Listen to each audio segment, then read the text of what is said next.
Hello दोस्तों, let's crack it में आपका स्वागत है। और 5 फरवरी 2023 का द हिंदू न्यूज़पेपर, उसका साइंस एंड टेक का पेज आप लोगों के सामने है। तो ज़्यादा आर्टिकल इंपॉर्टेंट नहीं है, बट जो कुछ है वो आपके सामने है। चलिए आर्टिकल्स को शुरू करते हैं और वन बाय वन कवर करना स्टार्ट करते हैं। सबसे पहला आर्टिकल लिखा हुआ है कि डियर में serve as a reservoir for old SARS COVID 2 variant. तो ये स्टडी जो है वो हुई है आपके अमेरिका के अंदर, और अमेरिका में अगर हम देखें तो वहाँ पर पाए जाते हैं आपके white tailed deer. Okay, white tailed dear.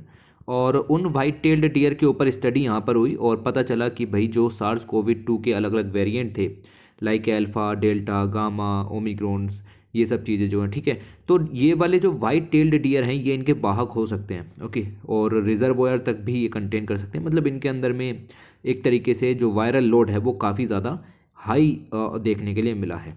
अब कहीं से कहीं तक हमारे किसी काम की नहीं ये हो जाती study exam point of view से। वैसे साइंटिस्ट रिसर्चर्स की माने तो ये काम की हो जाती है, बट एग्ज़ाम में कहीं कुछ नहीं आएगा, इग्नोर। आगे बढ़ो। लिखा हुआ है study find 3 different mixtures used for embalming. Okay, तो बेसिकली ये एक प्रोसेस है जो ऊपर दिखाई गई है, और इस प्रोसेस बेसिकली अगर हम देखें तो इजिप्ट वगैरह में फॉलो की जाती है, और इस प्रोसेस को ममीफिकेशन कहते हैं।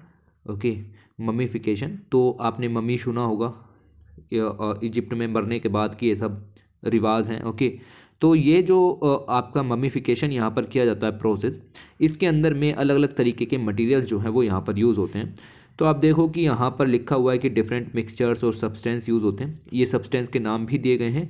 एक है आपका जैसे कि इलेमी रेजिन है, या फिर पिस्टाशिया ट्री रेजिन है, या फिर आपका साइप्रस के बाई प्रोडक्ट्स हैं, इनका इस्तेमाल किया जाता है, वी वैक्स वगैरह का। ओके, तो ये जो सब मिक्सचर्स इस्तेमाल किए जाते हैं बॉडी को सब यहाँ पर आप देखोगे तो स्किन को सॉफ्ट रखने में, बॉडी वॉश के रूप में, इन सब का यूज़ जो है वो किया जाता है। और फिर बाद में कॉटन वगैरह का यूज़ करके जो है वो इस तरीके की प्रोसेस होती है।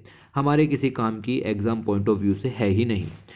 इसके बाद आगे बात करें तो लिखा हुआ है mammals living in groups generally live longer. तो जो मैमल्स ग्रुप्स में रहते हैं वो काफ़ी लंबे समय तक जीते हैं। ये स्टडी जो है वो यहाँ पर हुई, और इस स्टडी में अलग अलग तरीके के लगभग 1000 के करीब मैमल्स के ऊपर ये स्टडी की गई, और पता चला कि ऐसे मैमल जो कि सोलिटरी रहते हैं वो कम जीते हैं, जबकि ऐसे मैमल जो कि ग्रुप में रहते हैं वो ज़्यादा जीते हैं। हमारे एग्ज़ाम के काम की ये स्टडी बिल्कुल भी नहीं है।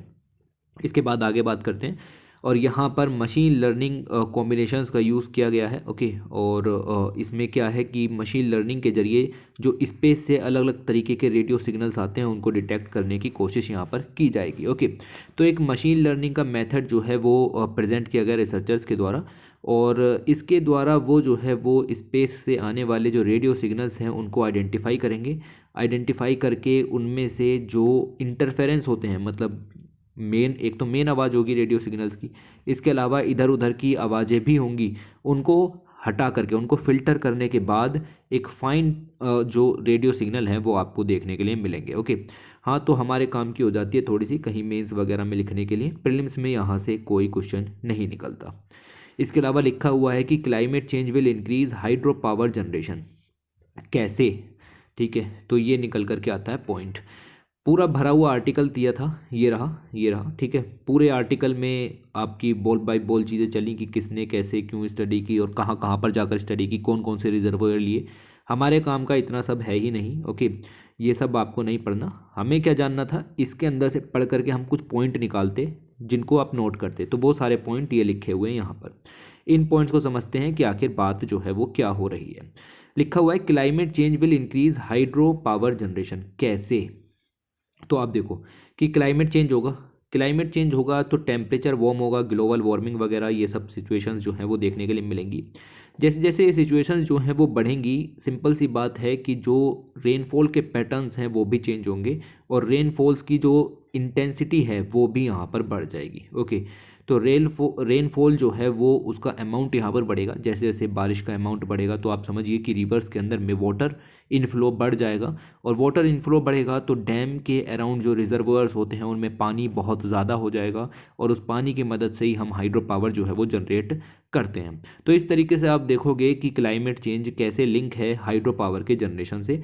तो इतना पॉइंट आपको समझ में आना चाहिए। जस्ट यही एक सिंपल सी लाइन जो मैंने अभी आपको बोली, ये आपके काम की यहाँ पर हो जाती है। ओके, हाइड्रो पावर इस समय इंडिया में जितनी भी पावर जनरेशन होती है उसमें 13% कंस्टिट्यूट करती है, और स्टडी आपकी लगभग 46 के करीब मेजर रिजर्वोयर्स पे की गई, जो कि नॉर्थ में भी थे, सेंट्रल इंडिया में भी थे, साउथ इंडिया में भी थे, यानी कि पूरे इंडिया में स्टडी जो है वो एक तरीके से की गई। ओके, अब यहाँ पर लिखा हुआ है कि जैसे जैसे क्लाइमेट चेंज होगा, टेम्परेचर वार्म होगा, हाइड्रो पावर प्रोडक्शन जो है लगभग 9 से 36% तक यहाँ पर बढ़ जाएगा। क्यों? क्योंकि जो क्लाइमेट चेंज की वजह से रेनफॉल के पैटर्न्स जो हैं वो भी इंक्रीज़ होंगे, लगभग 5 से 33% तक के करीब रेनफॉल इंक्रीज़ होगी, जिसकी वजह से रिजर्वोयर में 7 से 70% तक पानी बढ़ने की संभावना है, और उसकी वजह से हम जो है वो हाइड्रो पावर का जनरेशन बढ़ा सकते हैं।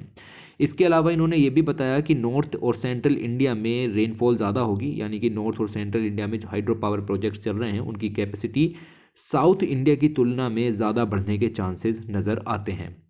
ओके, इसके अलावा कुछ ऐसे भी डैम्स हैं साउथ इंडिया के अंदर, लगभग ऐसे 11 डैम्स के अंदर में से 8 डैम ऐसे हैं जिनमें हाइड्रो पावर पोटेंशियल डिक्लाइन होने के भी चांसेस जो हैं वो नज़र आते हैं, और एक्सट्रीम रेनफॉल इवेंट्स के कारण में जो इनफ्लो है वो यहाँ पर इंक्रीज़ होगा, ये बात तो कॉमन है। ओके, ये मैंने आपको बता दी। और जब ये इंक्रीज़ होगा तो रिजर्वोयर जो कि पहले, अब रिजर्वोयर से फ़ायदा तो ये है कि भाई उससे हाइड्रो पावर जनरेशन करेंगे, लेकिन कभी कभी ओवरफ्लो यहाँ पर हो गया रिजर्वोयर का, तो वो एक चैलेंज भी पोज यहाँ पर कर सकता है रिजर्वोयर ऑपरेशंस के अंदर में। ओके, तो ये कुछ चीज़ें निकल करके आती हैं कि भाई हमें खुश तो होना ही नहीं है भाई, क्लाइमेट चेंज से एक फ़ायदा दो फ़ायदे हो गए, लेकिन बाकी के तो नुकसान ही नज़र आ रहे हैं ना। तो हाइड्रो पावर प्रोजेक्ट जो हैं उनमें तो बढ़ोतरी देखने के लिए मिलेगी, हालांकि कुछ थ्रेट जो हैं वो हमेशा यहाँ पर बने रहते हैं। इसके अलावा अगर हम वेदर और फोरकास्टिंग सिस्टम को अच्छा कर लें तो हमें इन्फॉर्मेशन पहले से ही मिल जाएगी, जिसकी मदद से हम जो ऊपर चैलेंजेस ये आए हैं इनको भी ख़त्म कर सकते हैं, और क्लाइमेट चेंज का कुछ तो पॉजिटिव लाभ हम यहाँ पर उठा ही सकते हैं। ऑलराइट, तो इतना सा आर्टिकल था, यही सब बातें जो है वो यहाँ पर लिखी हुई हैं, मैंने आपको पढ़ करके ये ऑलरेडी बता दी हैं कि क्या बातें हो रही हैं। ओके, तो पूरे आर्टिकल में यही सब चीज़ें थी, बाकी बॉल बाय बॉल की इतने डिग्री टेम्परेचर बढ़ेगा तो कितना हो जाएगा ये सब जानने की ज़रूरत नहीं है, बट याद रखो कि क्लाइमेट चेंज और हाइड्रो पावर प्रोजेक्ट्स के बीच में क्या रिलेशन है। उसके बाद लिखा हुआ है आगे कि रोड साइड डस्ट, रोड के किनारे काफ़ी सारी डस्ट होती है, इमेज के अंदर देखो इस तरीके से अलग अलग सामानों पर धूल जमी हुई दिखाई दे जाएगी। तो इस धूल से अगर हम मैग्नेटाइट के पार्टिकल्स को मीज़र कर लें तो मैग्नेटाइट के पार्टिकल्स को मीज़र करने के बाद हमें पता लग सकता है कि वो जो पोल्यूशन आया उसका सोर्स क्या है। अब इन्होंने बहुत रोड साइड पर जा कर के सब डस्ट वगैरह इकट्ठी की और उनमें जो मैग्नेटिक फील्ड वगैरह से उनकी जांच करने की कोशिश की, और पता चला कि भाई पोल्यूशन का क्या क्या सोर्स यहाँ पर हो सकता है। तो मैग्नेटाइट के अगर हम देखें तो अलग अलग अमाउंट देखने के लिए मिलेगा, तो उस बेस पर डिसाइड करेंगे कि this is a factory. Okay, मतलब इंडस्ट्रियल डस्ट है कि वेहिकुलर पोल्यूशन है, ओके, या किसी और तरीके का पोल्यूशन है। ओके, तो उस तरीके से जो है वो यहाँ पर ये पता लगाने की कोशिश कर रहे हैं कि उस पर्टिकुलर एरिया में पोल्यूशन के सोर्स क्या हैं। स्टडी का नाम बेसिकली है एनवायरमेंटल मैग्नेटिज्म, और एनवायरमेंटल मैग्नेटिज्म की अगर हम बात करें तो क्लाइमेट चेंज के इम्पैक्ट से मैग्नेटिज्म पर क्या इम्पैक्ट पड़ता है उसको हम एनवायरमेंटल मैग्नेटिज्म के अंदर में प्रेफर करते हैं। ओके, तो क्लाइमेट चेंज है, पोल्यूशन है, या एनवायरमेंटल फुटप्रिंट है, इन सब से जो मैग्नेटिक मिनरल्स मौजूद हैं एनवायरमेंट में उन पर क्या इम्पैक्ट पड़ता है, उनकी स्टडी करना सब एनवायरमेंटल मैग्नेटिज्म के अंदर में आ जाता है। हमारे पेपर के किसी खास काम का नहीं, लेकिन फिर भी अगर हम देखें तो हमें ये पता चल जाता है कि भाई एक पर्टिकुलर गिवन रोड पर अगर हम देखें तो मैग्नेटाइट के अमाउंट बहुत ज़्यादा हैं। मतलब रोड के साइड में से अगर डस्ट कलेक्ट की है तो आप ये समझिए कि जहाँ से ज़्यादा व्हीकल्स गुजर रहे हैं वहाँ पर मैग्नेटाइट के पार्टिकल्स ज़्यादा नज़र आ रहे हैं, और जहाँ से कम व्हीकल्स गुजर रहे हैं वहाँ से मैग्नेटाइट के पार्टिकल्स कम मिल रहे हैं। ओके, तो ये पॉइंट जो है वो आपको ध्यान में रखना है। इसके अलावा यही लाइन थी, देखो ये वाली लाइन मैंने पढ़ी है, the amount of magnetite in a road side dust sample is proportional to the traffic on a given road. बात समझ में आई आपको? तो इतना काम का, और इससे ज़्यादा इसमें हमारे किसी भी काम की कोई चीज़ नहीं निकल कर के आती। आप चाहें तो इसको पढ़ भी सकते हैं, but it is a waste of time. Okay, आगे बढ़ते हैं और क्वेश्चन कॉर्नर की तरफ आ जाते हैं। क्वेश्चन कॉर्नर में लिखा हुआ है कि what is the origin of earth's volatile chemicals. तो अर्थ के ऊपर आपको पता है अलग अलग तरीके के केमिकल्स जो हैं वो मौजूद हैं, तो उनकी डिस्कवरी ओरिजिन कैसे हुआ उस सब के ऊपर स्टडीज़ या एनालिसिस जो है वो यहाँ पर चल रहे हैं। जैसे कि अगर हम बात करें तो साइंटिस्ट ने ये फाउंड किया है कि अर्थ की जो संरचना है उसमें जिंक कहाँ से आया, Zn। तो जिंक के सोर्सेज पता लगाने के लिए इन्होंने कहा कि भाई जो जिंक है वो हमारे आउटर सोलर सिस्टम से यहाँ पर आया। आउटर सोलर सिस्टम के अंदर में आपके कई सारे एस्टेरॉइड्स देखने के लिए मिले, और वो उन एस्टेरॉइड्स की अगर हम बात करें तो उन एस्टेरॉइड से जो है वो आपका ये केमिकल्स या जिंक वगैरह जो है वो आप पे देखने के लिए मिले, मेटल्स। Okay, obviously. ओके, तो यहाँ पर 18 मीटोराइट का ओरिजिन जो है वो उसको देखा गया, और इसमें से लगभग 11 जो थे वो आपके नॉन कार्बोनेशियस मीटोराइट्स थे। नॉन कार्बोनेशियस का मतलब क्या होता है? नॉन कार्बोनेशियस का मतलब होता है जो कि हमारे इनर सोलर सिस्टम से आए हैं। ओके, एक होते हैं दूसरे कार्बोनेशियस मीटोराइट जो कि हमारे आउटर सोलर सिस्टम से आए हैं।